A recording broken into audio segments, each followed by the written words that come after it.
Hello all, welcome to cryptography and network security tutorials. మీలో కనుక ఎవరైనా స్టార్టింగ్ వీడియోస్ని చూడనట్లయితే ఫస్ట్ వాటిని చూసి అర్థం చేసుకోండి. ఎందుకంటే ఇక్కడ ఈచ్ టాపిక్ కూడా ఒకదానితో ఒకటి ఇంటర్లింక్ అయి ఉంటుంది.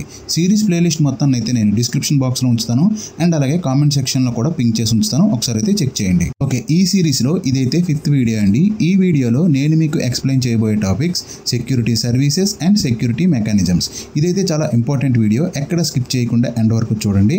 అండ్ అలాగే వన్ స్మాల్ రిక్వెస్ట్, నా ఎఫర్ట్స్ కనుక మీకు నచ్చినట్లయితే ఈ వీడియోని లైక్ చేయండి, మీ ఫ్రెండ్స్ అండ్ ఫ్యామిలీ మెంబర్స్కి షేర్ చేయండి, ఛానల్ మాత్రం సబ్స్క్రైబ్ చేయడం మర్చిపోకండి. Union and telecommunication standardization sector, దీన్ని ITU-T అంటారు. వీళ్ళు కొన్ని రకాల సెక్యూరిటీ సర్వీసెస్ అండ్ మెకానిజమ్స్ని అయితే ఆఫర్ చేస్తున్నారు. అయితే ఈ సెక్యూరిటీ సర్వీసెస్ అండ్ మెకానిజమ్స్ రెండూ కూడా చాలా క్లోజ్ రిలేటెడ్గా ఉంటాయి. బికాస్ ఏవైతే సెక్యూరిటీ మెకానిజమ్స్ ఉన్నాయో వాటి యొక్క మెయిన్ గోల్ ఏంటంటే సెక్యూరిటీ సర్వీసెస్ని ప్రొవైడ్ చేయడం అనమాట. సర్వీసెస్ని అయితే చూద్దాం. చూడండి, ఇక్కడ స్క్రీన్ మీద కనిపిస్తున్నాయి కదా, ఇవే ITU ప్రొవైడ్ చేస్తున్న security services. First one data confidentiality, second one data integrity, third one authentication, fourth one non repudiation and fifth one access control. First data confidentiality అంటే ఏంటో చూద్దాం. డిస్క్లోజర్ అటాక్స్ నుంచి డేటాని ప్రొటెక్ట్ చేయడం కోసం ఈ సర్వీసెస్ని అయితే ప్రొవైడ్ చేస్తున్నారు. ఈ సర్వీసెస్ని యూజ్ చేసి హోల్ మెసేజ్ని కానీ లేదా సమ్ పార్ట్ ఆఫ్ మెసేజ్ని అయితే సెక్యూర్ చేసుకోవచ్చు అనమాట.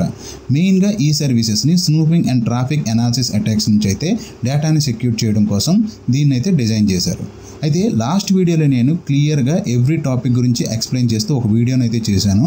మీలో కనుక ఎవరైనా చూడనట్లయితే పైన కార్డ్స్లో లింక్ని అయితే ఉంచుతాను, ఒకసారి అక్కడి నుంచి చెక్ చేయండి. సో ఇంక next one data integrity service. ఈ సర్వీస్ యొక్క మెయిన్ గోల్ ఏంటంటే డేటాని modification, insertion, deletion and replayed attacks నుంచి ప్రొటెక్ట్ చేయడం అనమాట, అంటే సెక్యూర్ చేయడం. అలాగే నెక్స్ట్ ఆథెంటికేషన్ సర్వీస్. ఈ సర్వీస్ యొక్క మెయిన్ గోల్ ఏంటంటే ఒక కనెక్షన్ ఓరియంటెడ్ కమ్యూనికేషన్లో సెండర్ అండ్ రిసీవర్ మధ్యనైతే ఏదైతే ట్రాన్స్మిషన్ జరుగుతుందో దానికి ఆథెంటికేషన్ని ప్రొవైడ్ చేయడం అనమాట. దీన్నే పీర్ ఎంటిటీ ఆథెంటికేషన్ అని అంటారు. అదే కనెక్షన్లెస్ ఓరియంటెడ్ కమ్యూనికేషన్లో డేటా సోర్స్ని అయితే ఆథెంటికేట్ చేస్తుంది. దీన్నే డేటా ఆరిజిన్ ఆథెంటికేషన్ అని అంటారు. Next non repudiation service. Data repudiation అటాక్ని ప్రివెంట్ చేయడం కోసం ఈ సర్వీసెస్ని అయితే డిజైన్ చేయడం అనేది జరిగింది. అయితే ఈ రిపిడియేషన్ అటాక్ని ఎయిదర్ సెండర్ ఆర్ రిసీవర్ అయితే ఇనిషియేట్ చేస్తారనమాట. ఫర్ ఎగ్జాంపుల్ X అనే పర్సన్ ఒక డేటాని Yకి సెండ్ చేశాడు అనుకోండి, Y ఆ డేటాని అయితే రిసీవ్ చేసుకున్నాడు. అయితే ఇప్పుడు X ఆ డేటాని అసలు Yకి సెండ్ చేయలేదు అనే ఒక అబద్ధం చెప్పాడు అనుకోండి, అప్పుడు Y ఏం చేస్తాడంటే ఈ ప్రూఫ్ ఆఫ్ ఆరిజిన్ అనే సర్వీసెస్ని యూజ్ చేసుకుని X యొక్క ఐడెంటిటీని ప్రూవ్ చేస్తాడనమాట. అదే ఇప్పుడు రివర్స్ జరిగింది అనుకోండి, అంటే Y అసలు ఆ డేటాని నేను రిసీవ్ చేసుకోలేదని ఒక అబద్ధం చెప్తే X ఏం చేస్తాడంటే ప్రూఫ్ ఆఫ్ డెలివరీ సర్వీసెస్ని యూజ్ చేసుకుని డేటా అనేది Yకి డెలివరీ అయిందని ప్రూవ్ చేస్తాడనమాట. ఇదే నాన్ రిపిడియేషన్ సర్వీస్. సో ఇంకా last service access control. Data మీద అన్ఆథరైజ్డ్ యాక్సెస్ని ప్రివెంట్ చేయడం కోసం ఈ సర్వీసెస్ని అయితే డిజైన్ చేయడం అనేది జరిగింది. For example unauthorized data reading, writing, modifying, executing new programs ఇలాంటి అటాక్స్ నుంచి ప్రివెంట్ చేయడం కోసం ఈ సర్వీసెస్ని అయితే ఆఫర్ చేయడం అనేది జరిగింది. సో ఇప్పుడు నెక్స్ట్ నేను సెక్యూరిటీ మెకానిజమ్స్ గురించి అయితే ఎక్స్ప్లెయిన్ చేస్తాను. చూడండి, ఇక్కడ స్క్రీన్ మీద కనిపిస్తున్నాయి కదా, ఇవే security mechanisms. Encipherment, data integrity, digital signature, authentication exchange, traffic padding, routing control, notarization and access control. Encipherment అంటే ఏంటి ఇప్పుడు చూద్దాం. చూడండి, డేటాని కవర్ చేయడం లేదా హైడ్ చేయడం ద్వారా కూడా కాన్ఫిడెన్షియాలిటీని అయితే మనం ప్రొవైడ్ చేయొచ్చు అనమాట. దీని గురించి కమింగ్ వీడియోస్లో అయితే డీటెయిల్గా ఎక్స్ప్లెయిన్ చేస్తాను. ప్రెజెంట్ 2 సెక్యూరిటీ మెకానిజమ్స్ అయితే ఆఫర్ చేయడం అనేది జరిగింది. ఒకటి cryptography and second one is steganography. Next data integrity mechanism. ఈ మెకానిజంలో డేటాకి ఒక షార్ట్ చెక్ వాల్యూని అయితే అపెండ్ చేయడం అనేది జరుగుతుంది. అది కూడా ఒక స్పెసిఫిక్ ప్రాసెస్ని యూజ్ చేసి అపెండ్ అనేది చేస్తారు. ఇప్పుడు ఎవరైతే రిసీవర్ ఉంటారో వాళ్ళు ఈ డేటాని అండ్ దాంతోపాటు ఈ చెక్ వాల్యూని అయితే రిసీవ్ చేసుకుంటాడు అనమాట. ఇప్పుడు రిసీవర్ అగైన్ ఒక న్యూ చెక్ వాల్యూని అయితే క్రియేట్ చేస్తారు. ఇలా క్రియేట్ చేసిన చెక్ వాల్యూని ఒరిజినల్గా వచ్చిన చెక్ వాల్యూతో అయితే కంపేర్ చేయడం అనేది జరుగుతుంది. ఈ 2 చెక్ వాల్యూస్ కూడా సేమ్ అయితేనే ఇంటిగ్రిటీ ఆఫ్ డేటా అనేది ప్రిజర్వ్ చేయబడుతుంది అనమాట. Next digital signature. Cryptography network సెక్యూరిటీలో ఇదైతే చాలా ఇంపార్టెంట్ టాపిక్ అండి. ప్రజెంట్ దీనికోసం అయితే కొంచెం బ్రీఫ్గా ఎక్స్ప్లెయిన్ చేస్తాను. కమింగ్ వీడియోస్లో అయితే డీటెయిల్గా చూద్దాం. డిజిటల్ సిగ్నేచర్ అనేది సెండర్కి డేటాని ఎలక్ట్రానికల్లీ సైన్ చేసి రిసీవర్కి అయితే సెండ్ చేస్తాడు.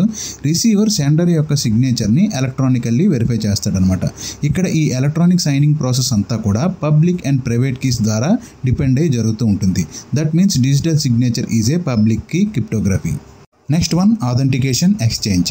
ఆథెంటికేషన్ ఎక్స్చేంజ్లో 2 ఎంటిటీస్ వాళ్ళ యొక్క ఐడెంటిటీని అయితే ప్రూవ్ చేసుకోవాల్సి ఉంటుంది. ఫర్ ఎగ్జాంపుల్ పాస్వర్డ్స్ అనేవి ఒక సీక్రెట్ కాబట్టి ఇవి ఓన్లీ ఆథరైజ్డ్ పర్సన్స్ మాత్రమే తెలిసి ఉండాలి. Next traffic padding. ఈ మెకానిజంలో సమ్ బోగస్ డేటాను అయితే నెట్వర్క్ ట్రాఫిక్లోకి ఇన్సర్ట్ చేయడం అనేది జరుగుతుంది. సో ఈ మెకానిజం ద్వారా ట్రాఫిక్ అనాలిసిస్ అటాక్ని అయితే ప్రివెంట్ చేయొచ్చు అనమాట. Next routing control. ఈ మెకానిజంలో సెండర్ అండ్ రిసీవర్ మధ్య ఉండే డిఫరెంట్ అవైలబుల్ రూట్స్ని అయితే కంటిన్యూస్గా చేంజ్ చేయడం అనేది జరుగుతుంది. సో దీనివల్ల పర్టికులర్ రూట్ మీద జరిగే ఎవెస్ డ్రాపింగ్ అటాక్స్ని అయితే ప్రివెంట్ చేయవచ్చు. Next notarisation. ఈ మెకానిజంలో 2 పార్టీస్ మధ్య జరిగే కమ్యూనికేషన్ని కంట్రోల్ చేయడానికి ఒక థర్డ్ ట్రస్టెడ్ పార్టీని అయితే సెలెక్ట్ చేసుకోవడం అనేది జరుగుతుంది అనమాట. సో దీనివల్ల నాన్ రిపిటేషన్ నోటరైజేషన్ అటాక్స్ని అయితే మనం కంట్రోల్ చేయొచ్చు. ఇంకా లాస్ట్ మెకానిజం యాక్సెస్ కంట్రోల్. ఈ మెకానిజంలో యూజర్ డేటాని లేదా సిస్టమ్ యొక్క రీసోర్సెస్ మీద తనకి యాక్సెస్ రైట్స్ ఉంటాయని ప్రూవ్ చేసుకోవాల్సి ఉంటుందన్నమాట. For example passwords and pins. ఫైనల్గా ఒకసారి అయితే ఈ టేబుల్ని చూడండి. ఇవే సెక్యూరిటీ సర్వీసెస్ అండ్ సెక్యూరిటీ మెకానిజమ్స్కి మధ్య ఉండే close relation. Data confidentiality security సర్వీసెస్కి రిలేటెడ్ సెక్యూరిటీ మెకానిజమ్స్ అయితే ఎన్సైఫర్మెంట్ అండ్ రౌటింగ్ కంట్రోల్. అలాగే డేటా ఇంటిగ్రిటీకి ఎన్సైఫర్మెంట్, డిజిటల్ సిగ్నేచర్. నెక్స్ట్ ఆథెంటికేషన్కి encipherment, digital signature, authentication exchange. Next non రిపిటేషన్కి digital signature, data integrity and notarization. And last one access control సర్వీసెస్కి related access control mechanism అనమాట. So ఇవండి security services and mechanisms. ఈ concept అయితే నేను మీకు క్లియర్గా అర్థమైందని అనుకుంటున్నాను. ఇంకొక సరికొత్త వీడియోతో మళ్ళీ మిమ్మల్ని కలుస్తాను. Thank you. Signing off.